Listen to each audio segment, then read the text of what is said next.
My humblest pranams to Swami Vivekananda, the Adhyaksh Maharaj of Ramakrishna Math, and Swami Bodhmayananda, the director of Vivekananda Institute of Human Excellence, and also the organizer of this event, and Sri A.K. Khan, the Commissioner of Police of Hyderabad.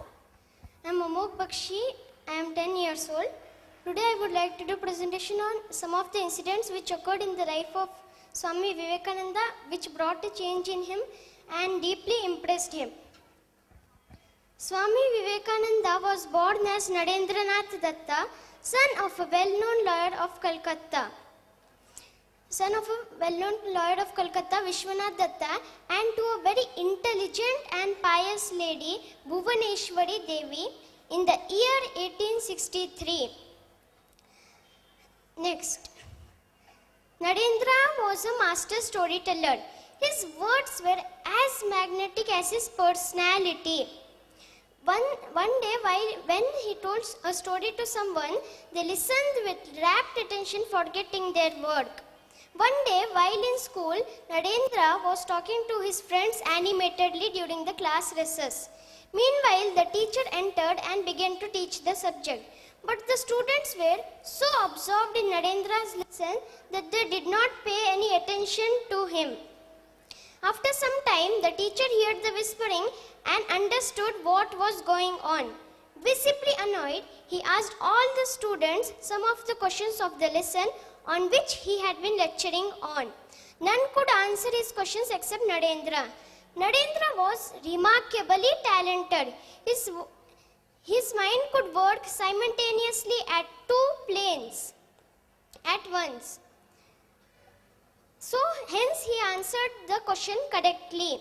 Quite nonplussed, the teacher asked all the students except Narendra to stand up on their bench. Narendra also joined his friends. The teacher asked Narendra to sit down. He said, "No, sir, it was I who was talking to them." Next.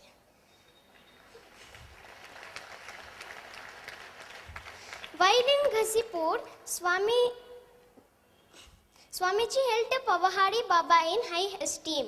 He knew the yogi personally. While in Ghazipur, he heard that a thief had once tried to entered his hut to rob Baba of his few belongings. When the thief had collected the stolen items and was about to run away, Baba woke up. This frightened the thief. He threw down the goods and ran away. Baba promptly picked up the goods and followed the thief. After a hot chase, he finally caught up with the thief and begged him to accept the items. "All these are yours, Narayana," he told the thief, who stared at him in disbelief. Years later, when Swamiji was wandering in the Himalayas, he saw a sadhu of luminous appearance. After some conversation, he was convinced that the sadhu was of high order. But he was astonished when the latter told, "I was the same thief who attempted to steal from the saint." The monk later continued his confession, "When Baba begged me to accept the items and addressed me as Narayana, I realized what a big crime I had committed and how mean I was. From that day, I left my evil pursuit of material wealth and engaged myself in search of spiritual wealth." This story deeply impressed Swamiji, who later used to say, "Sinners are potential saints." I repeat, sinners are potential saints. Next. A sannyasin is a free soul. He is always on the move like a river. He can spend the night on a burning hot or even sleep in the palace of a king. But no matter where he is always happy. Such a sannyasin was Swami Vivekananda.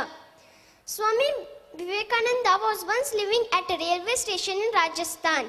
Hundreds of people flocked around him to ask him various kinds of questions.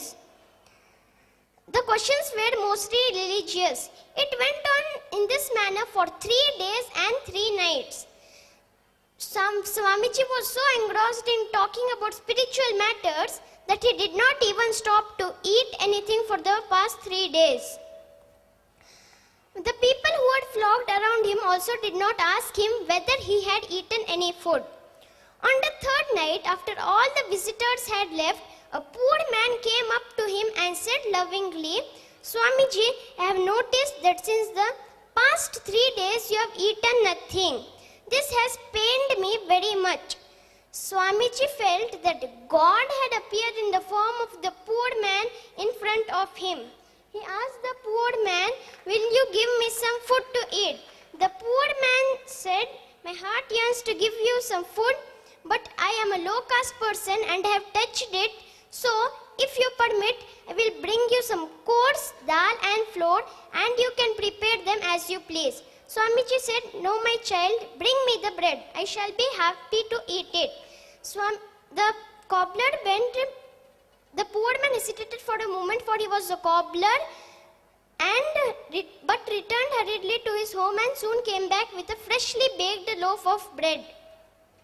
The man's unselfish and kind attitude brought tears to Swamiji's eyes. How many people like this dwell in the huts of our country unnoticed? Yet they are so poor, yet they are so kind and large-hearted, he thought.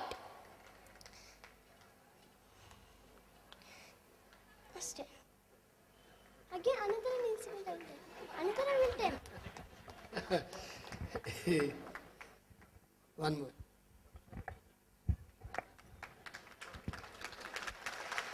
Many rich people were devoted to Swamiji.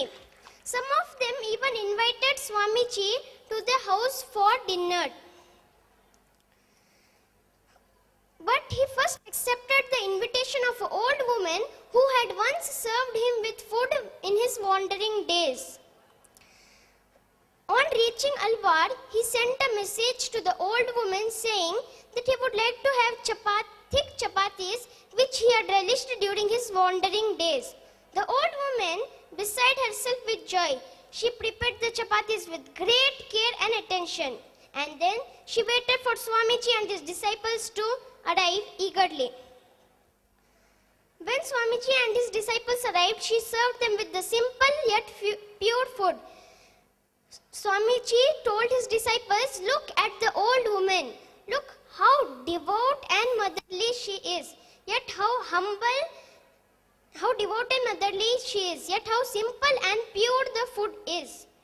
Before leaving, he thrust a 100-rupee note into the hands of the master of the house to be given to the old woman. Next. One last, it is small only, very small it is. Only small, it is very small. When Swamiji was wandering in the Himalayas with his brother's disciple, Swami Akhadananda, he collapsed of hunger and exhaustion. A Muslim fakir who happened to live nearby saw this and brought a cucumber for Swamiji to eat. But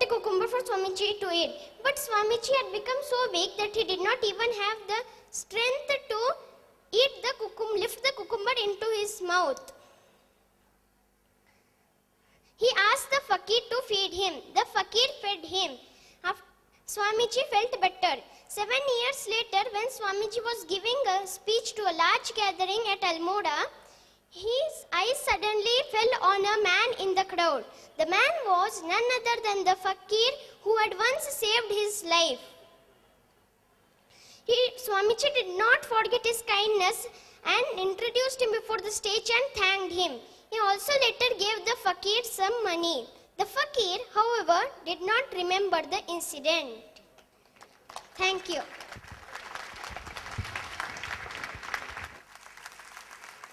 Thank you.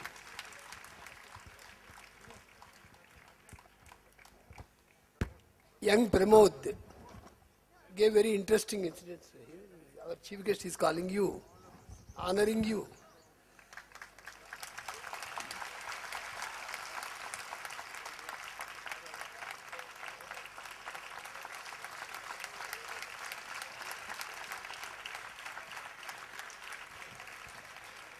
May Ramakrishna Paramahamsa, Sri Sarada Devi and Swami Vivekananda bestow their grace on the young boy and make him really stick to the great values taught by Swami Vivekananda and become